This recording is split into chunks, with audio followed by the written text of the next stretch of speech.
मालिक श्रेयस अय्यर वाशिंगटन सुंदर को एक बेहतरीन खिलाड़ी मानते हो तो इस वीडियो को एक लाइक जरूर करें। भारत और न्यूजीलैंड के बीच पहला वनडे मुकाबला खेला गया, जहां इस सांसों को रोक देने वाले मैच में दोनों ही टीमों के बीच कड़ी टक्कर देखने को मिली। इस मैच में आखिर कैसे बल्लेबाजी में शिखर धवन, श्रेयस अय्यर, संजू सैमसन, वाशिंगटन सुंदर ने खतरनाक बल्लेबाजी कर दी और उसके बाद गेंदबाजी में कैसे उमरान मलिक ने अपनी तेज तर्रार रफ्तार वाली गेंदबाजी से कहर बरपा दिया। इस मैच की पूरी हाईलाइट और अंतिम ओवर का पूरा रोमांच आज की इस वीडियो में पूरी तरह से विस्तार से बताएंगे। लेकिन दोस्तों उससे पहले आप हमें कमेंट करके जरूर बताएं उमरान मलिक के इस बेहतरीन गेंदबाजी को आप 10 में से कितने नंबर दोगे। तो चलिए दोस्तों बिना वक्त गवाए हम इस वीडियो को शुरू करते हैं। दोस्तों जहां इस मैच में न्यूजीलैंड के कप्तान केन विलियमसन ने टॉस जीतकर पहले गेंदबाजी करने का फैसला किया था, जो कि लगभग सही साबित हुआ। अब भारतीय टीम को पहले बल्लेबाजी करने के लिए आमंत्रित किया। अब टीम इंडिया की पारी की शुरुआत करने के लिए कप्तान शिखर धवन और शुभमन गिल की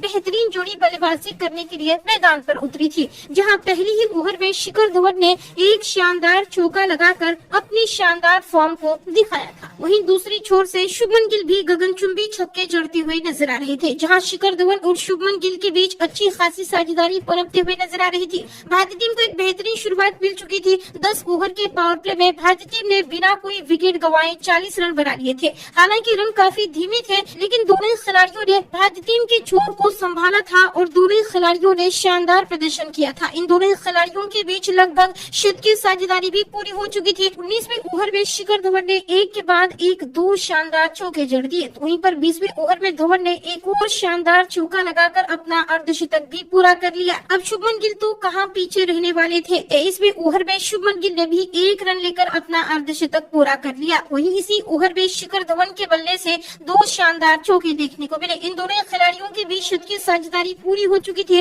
लेकिन इस साझेदारी को ब्रेक करने का काम लॉकी फर्गसन ने किया, जहां 24वें ओवर की पहली ही गेंद पर शुभमन गिल कैच आउट हो गए और शुभमन गिल 50 रनों की बेहतरीन पारी खेलकर पवेलियन लौट गए। हालांकि इसके बाद अगली ही ओवर में भारत को एक और बड़ा झटका लगा। टीम सऊदी ने बेहतरीन गेंदबाजी करते हुए शिखर धवन को भी आउट कर दिया। शिखर धवन 72 रनों की बेहतरीन पारी खेलकर पवेलियन लौट गए। एक के बाद एक टीम इंडिया को 2 बड़े झटके लग चुके थे। मैदान पर श्रेयस अय्यर और ऋषभ पंत की जोड़ी मौजूद थी, लेकिन अब न्यूजीलैंड की टीम कसकर गेंदबाजी करते हुए नजर आ रही थी और भारतीय टीम के बल्लेबाज दबाव महसूस कर रहे थे। जहां 33वें ओवर में ऋषभ पंत ने ओवर की शुरुआत तो चौके के साथ की थी, लेकिन इसी ओवर में तेज तर्रार गेंदबाज लॉकी फर्गसन ने अपनी कमाल की गेंदबाजी से ऋषभ पंत को भी क्लीन बोल्ड कर दिया। ऋषभ पंत मात्र 15 रन बनाकर पवेलियन लौट गए। इस ओवर में लॉकी फर्गसन ने टीम इंडिया को एक और बड़ा झटका दिया, जहां सूर्य कुमार यादव ने आते ही चौके के साथ अपना खाता खोला था, लेकिन इसी ओवर में लॉकी फर्गसन ने सूर्य कुमार यादव को भी चलता कर दिया। सूर्य कुमार यादव भी 4 रन बनाकर आउट हो गए। अब तो दोस्तों टीम इंडिया के एक के बाद एक 2 विकेट गिर चुके थे।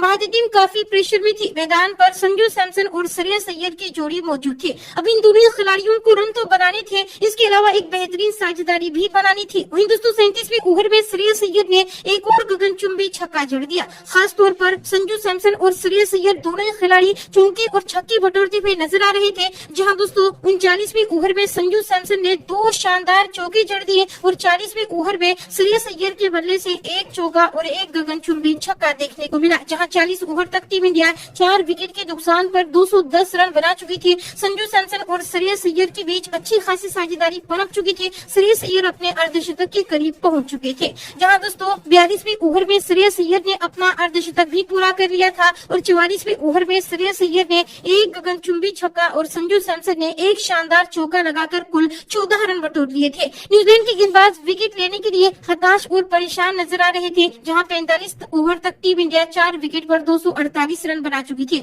अब 40वें ओवर में टीम इंडिया को एक और बड़ा झटका लगा, जहां दोस्तों एडम मिलर ने बेहतरीन गेंदबाजी करते हुए संजू सैमसन को फंसा दिया। संजू सैमसन 36 रन बनाकर आउट हो गए। इसके बाद दोस्तों अब नए बल्लेबाज वाशिंगटन सुंदर ने छक्का लगाकर बता दिया था कि वह खतरनाक बल्लेबाजी करेंगे। तो वहीं पर 48वें ओवर में वाशिंगटन सुंदर के बल्ले से एक गगनचुंबी छक्का देखने को मिला। 49वें ओवर में दोस्तों वाशिंगटन सुंदर ने खतरनाक बल्लेबाजी करते हुए 2 शानदार चौके और एक गगनचुंबी छक्का लगाकर ओवर में 17 रन बटोर लिए।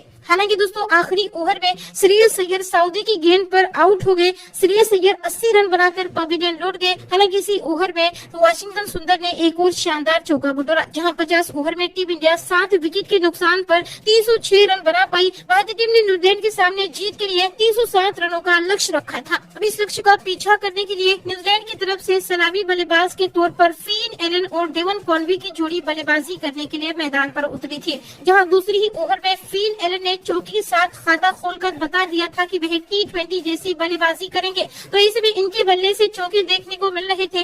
डेवन कॉनवे भी खरारी शॉट्स खेलते हुए नजर आ रहे थे, जहां 5वीं ओवर में डेवन कॉनवे ने एक चौका और फिन एलन के बल्ले से एक गगनचुंबी छक्का देखने को मिला। इन दोनों खिलाड़ियों ने न्यूजीलैंड की टीम को भी एक अच्छी खासी शुरुआत दिलाई थी, जिससे दोस्तों अब भारतीय टीम को विकेट की जरूरत थी। तो ऐसे में कप्तान शिखर धवन ने शार्दुल ठाकुर को गेंद सौंपी। शार्दुल ठाकुर ने 8वें ओवर में बेहतरीन गेंदबाजी करते हुए फिन एलन को अपने शिकंजे में फंसा दिया। फिन एलन 22 रन बनाकर पवेलियन लौट गए, जहां दोस्तों 10 ओवर तक न्यूजीलैंड की टीम भी पावर प्ले में एक विकेट के नुकसान पर 42 रन बना चुकी थी। हालांकि मैदान पर अब केन विलियमसन आ चुके थे। दूसरी छोर से भारतीय गेंदबाज लगातार कसकर गेंदबाजी कर रहे थे। हालांकि 15वीं ओवर में विलियमसन के बल्ले से 2 खरारे चौके देखने को मिले, लेकिन दोस्तों डेब्यूटेंट उमरान मलिक का गेंदबाजी का कहर हमें 16वीं ओवर में देखने को मिला। 16वीं ओवर की पहली गेंद पर डेवन कॉनवे को उमरान मलिक ने कैच आउट करवा दिया और डेवन कॉनवे 24 रन बनाकर पवेलियन लौट गए। लेकिन डेरियल मिचेल ने आते ही छक्का लगाकर बता दिया था कि वह तूफानी बल्लेबाजी करेंगे। दूसरी तरफ से केन विलियमसन भी बेहतरीन बल्लेबाजी कर रहे थे, लेकिन दोस्तों डेरियल मिचेल की उमरान मलिक के सामने कहां चलने वाली थी। उमरान मलिक ने 20वें ओवर में डेरियल मिचेल को भी कैच आउट करवा दिया और डेरियल मिचेल 11 रन बनाकर पवेलियन लौट गए। इसके बावजूद दोस्तों अब टॉम लेथम और केन विलियमसन दोनों खिलाड़ी मैदान पर मौजूद थे। इन दोनों खिलाड़ियों ने अच्छी बल्लेबाजी की। 23वें ओवर में टॉम लेथम ने 2 शानदार चौके बटोरे। दूसरी तरफ से केन विलियम स्ट्राइक्स रोटेट करते हुए नजर आ रहे थे, जहां दोस्तों केन विलियमसन के बल्ले से 26वें ओवर में एक गगनचुंबी छक्का देखने को मिला। विलियमसन अपने अर्धशतक के करीब पहुंच चुके थे। 29वें ओवर में उन्होंने अपना चौका लगाकर अर्धशतक भी पूरा कर लिया था। अब दोस्तों टॉम लेथम ने भी अपना गियर चेंज किया था और जमकर बल्लेबाजी करते हुए नजर आ रहे थे, जहां 34वें ओवर में टॉम लेथम ने भी एक और शानदार चौका जड़ दिया। जहां दोस्तों इन दोनों खिलाड़ियों के बीच शतक की साझेदारी पूरी हो चुकी थी। भारतीय टीम के गेंदबाज विकेट लेने के लिए लगातार छटपटा रहे थे, लेकिन टीम इंडिया को विकेट नहीं मिल पा रहा था। दूसरी छोर से टॉम लेथम अब काफी घातक बल्लेबाजी करते हुए नजर आ रहे थे। 40वें ओवर में टॉम लेथम ने शार्दुल ठाकुर की जमकर पिटाई कर दी। टॉम लेथम ने इस ओवर में खतरनाक बल्लेबाजी करते हुए एक के बाद एक 4 बेहतरीन चौके और एक गगनचुंबी छक्का लगाकर ओवर में कुल 25 रन बटोर लिए और इसी ओवर में टॉम लेथम ने 1 रन लेकर अपना शतक भी पूरा कर लिया। अचानक से दोस्तों टॉम लेथम का बल्लेबाजी काफी घातक होती हुई नजर आ रही थी और टॉम लेथम विस्फोटक बल्लेबाजी कर न्यूजीलैंड की टीम को जीत के करीब ले जा रहे थे। दूसरी तरफ से भारतीय गेंदबाज अब भी विकेट के लिए छटपटा रहे थे। 43वें ओवर में टॉम लेथम ने एक और खतरनाक छक्का और एक शानदार चौका लगाकर ओवर में 13 रन बटोर लिए। और तो और दोस्तों 45वें ओवर में टॉम लेथम ने एक चौका और एक गगनचुंबी छक्का जड़ दिया और इस तरह से न्यूजीलैंड की टीम ने 47.1 ओवर में 3 विकेट के नुकसान पर 309 रन बनाकर इस मैच को 7 विकेट से जीत लिया। दोस्तों इस समय भारतीय टीम की हार पर आपकी महत्वपूर्ण राय क्या है, उसका जवाब आप हमें कमेंट करके जरूर दें। इस वीडियो को लाइक जरूर करें, चैनल को सब्सक्राइब भी जरूर करें।